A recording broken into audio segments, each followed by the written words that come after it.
बिस्मिल्लाहिर्रहमानिर्रहीम। अस्सलाम वालेकुम रहमतुल्लाहि व बरकातुहू। प्यारे बच्चों, आज हम शुरू करने वाले हैं सबक नंबर 4, एक बहुत ही ख़ास सबक जिसका नाम है हरकत रवां पढ़ाए। रवां पढ़ने वाला सबक।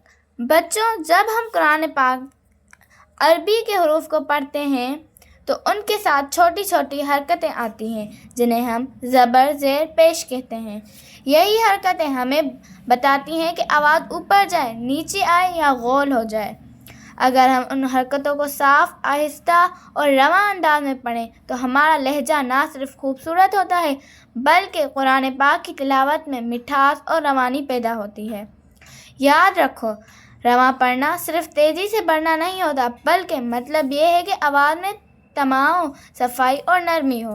हर लफ्ज़ को दिल से महसूस करते हुए ज़बर ज़ेर और पेश को वाज़ेह करके अदा करना। आज के सबक में हम सीखेंगे कि ज़बर कैसे लगाई जाती है, ज़ेर कैसे लगाई जाती है और पेश को गोल कैसे आवाज़ में पढ़ा जाता है। आप सब तैयार हैं? तो चले फिर स्टार्ट करते हैं। ज़बान पर नरमी लाइए और दिल में नियत कीजिए कि हम इंशाअल्लाह कुरान पाक को खूबसूरत अंदाज में पढ़ने वाले हैं। इस सबक को रवां पढ़ें, हरकत की दुरुस्त अदायगी का ख़ास ख्याल रखें, मिलती जुलती आवाज़ों वाले हरूफ में वाज़ेह फ़र्क करें। वाज़ेह फ़र्क कैसे करें? मिलती जुलती आवाज़ कौन सी है? तो मिलती जुलती आवाज़ उन्हें कहते हैं जैसे ता है, त्वा है।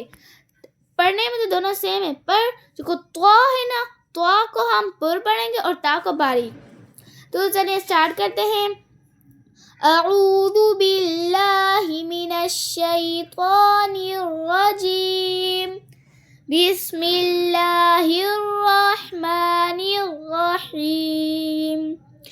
ततीतु, इसको रवां कहते हैं। वो जो हम तीसरा सबक पढ़ा था तो उसमें हम हिज्जे कराए थे, लेकिन हम इसमें रवां पढ़ेंगे। ततीतु, त्वतीतु, ज़ज़ीज़ु, ज़ज़ीज़ु। जो नरम है हम उन्हें नरम पढ़ेंगे, जो सख्ती वाले हैं उन्हें सख्ती वाले पढ़ेंगे, उसी तरह ही पढ़ेंगे। ववीवु, ववीवु, ससीसु, ससीसु, स्वसीसु, ककीकु, क़कीकु, हहीहु, हाहीहु, आईउ, आईउ, दादीदु, ख़ाख़ीख़ु, ग़गीग़ु, बाबीबु, मामीमु, ववीवु, फ़फ़ीफ़ु, लालीलु, नानीनु, रारीरु। जो रा है ना, अगर रा के नीचे ज़ेर होगी तो हम उसे बारीक पढ़ेंगे। रारीरु, जजीजु, शशीशु, ययीयु।